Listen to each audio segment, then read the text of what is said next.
cult of the dead cow is a group of computer hackers who first came to my attention through word of mouth. I then found their website on the World Wide Web. Using the internet, they were able to create an identity for themselves as being one of the most elite computer hacker groups in the world. This website also served as a distribution center for Backworths, a program developed by the cult of the dead cow.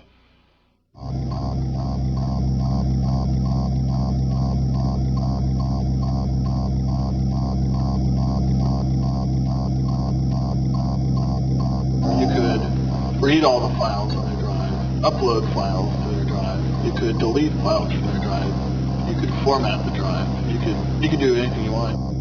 The Backworths has exposed the weaknesses in security in Microsoft Windows operating systems. The emails,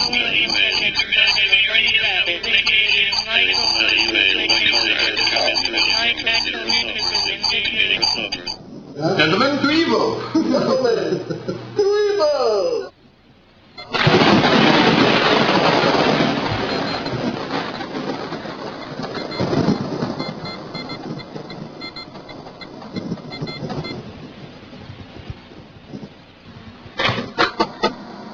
One out of 10 Windows computers on the internet right now, you can just connect to it and walk around on their hard drive without any password or anything. A lot of people are just now realizing that, like, when they connect to the internet from a Windows machine, all of their file sharing and all of that is fully accessible on the internet.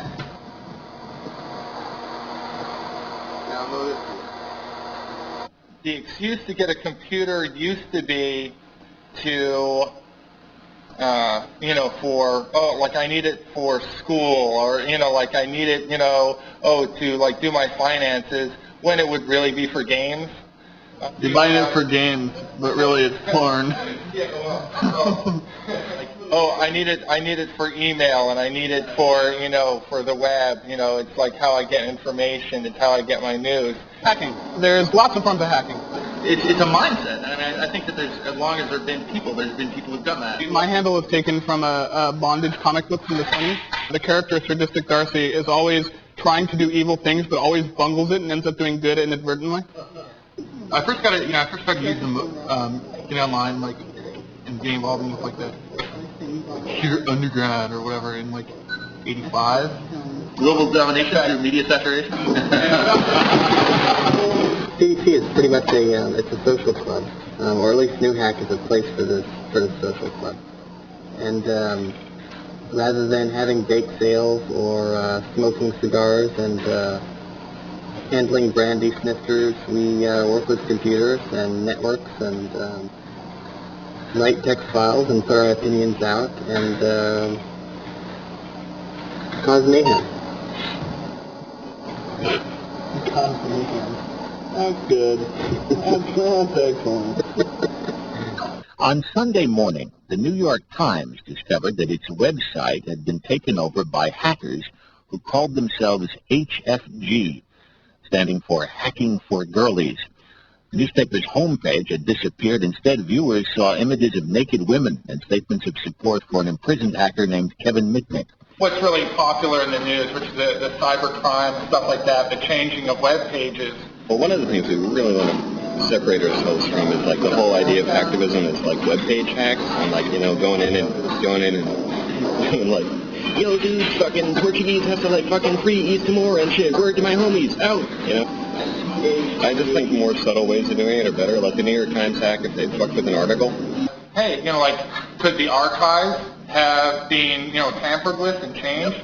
And the New York Times claims, oh, no, like that wouldn't be possible. Whatever showed up, would obviously be absurd and anyone would notice. And I mean, one of the reasons that when they changed the page at that time, it was so, devastating, was the release of the Star Report. Yep. They could have changed the Star Report, and would it have seemed absurd? I thought, the cigar thing was kind of absurd. What we're going to do here now is simulate an attack on a system over the internet that would have their shares enabled and passworded. and we're going to use a program called attack.exe that's going to run through a dictionary and open up the box so that it'll allow me to connect to it and put on the back orifice server. The back orifice server is a Trojan, sort of a Windows 95 rootkit, if you will, which will allow me to take remote access control of the target computer. Okay, we're all set.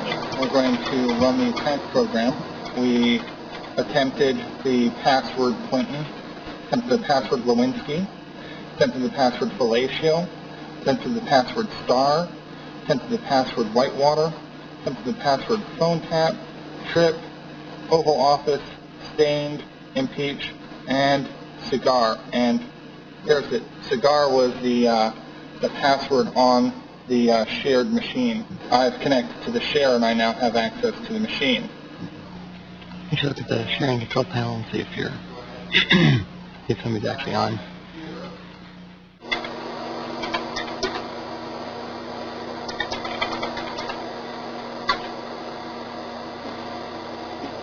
If you believe that a law is unjust, you not only have a right to disobey that law, you have a responsibility. I don't like the term cracker. I think it's a stupid term. Yeah. Go back to my trailer, bring my pants. One person with knowledge can actually make a difference. You know, you can literally change the world.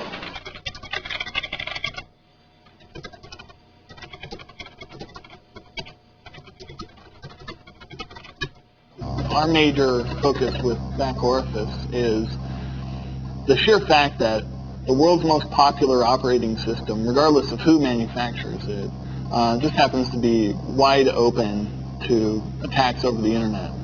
That's a real problem, especially when you're giving this operating system to fairly non-technical people who may have bought their first computer ever.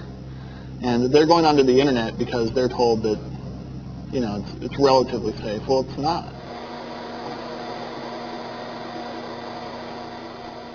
So basically what we suggest is any Windows 95 user install NetWatcher and leave it open all the time. I'm the ordinary user who is watching pornography instead of his computer, so I wouldn't notice this thing on NetWatcher. For the BIOS server to become activated, we actually have to get the machine, the target machine, to reboot. We have Windows 95 and we're immune to that? Oh my god, so we went back! No! Sorry. So, I'm going to send, basically force a dialog box on them. It rubs the lotion on its body. It rubs the lotion on its body or it gets rebooted. It's the default dialogue, I thought. No, that's not the default dialogue. I thought that was a system dialogue. How do I know that was from you?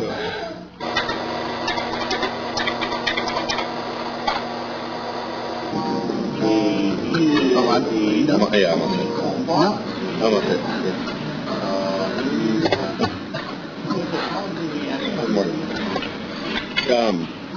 There's sites with screenshots that have hundreds of screenshots.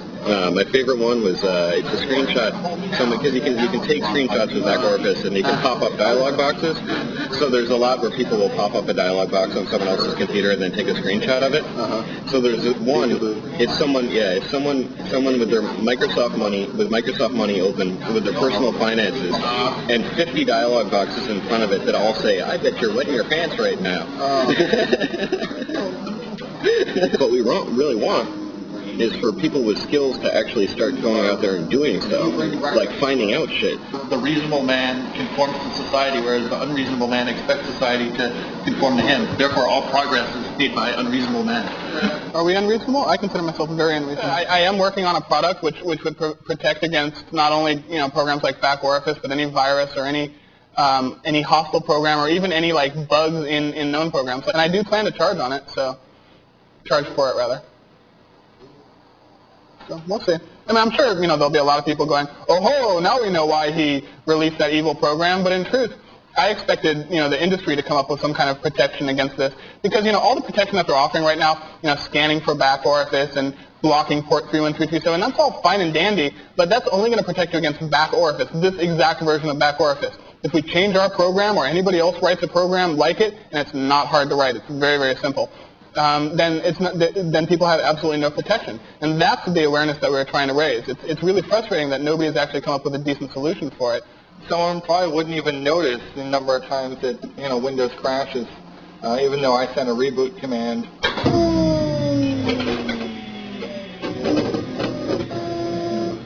So that's why we're here in a secret location. Whereabouts are unknown, film crew. You got blindfolded. I drove you around for 6 days. You always hear that a third of the net of the world's net access comes from the Bay Area. That's not true. Actually, a third of the world's net access comes from Lubbock, Texas. I'm using a. That should be said. Yeah, pretty much. Nothing that I want documented on film. Well, did you realize that Benjamin Franklin had the largest collection of pornography? He was like you never hear about like this part of like history, like the weird things about the founding fathers. Like Benjamin Franklin has the largest collection of like pornographic etchings in like the 13 colonies.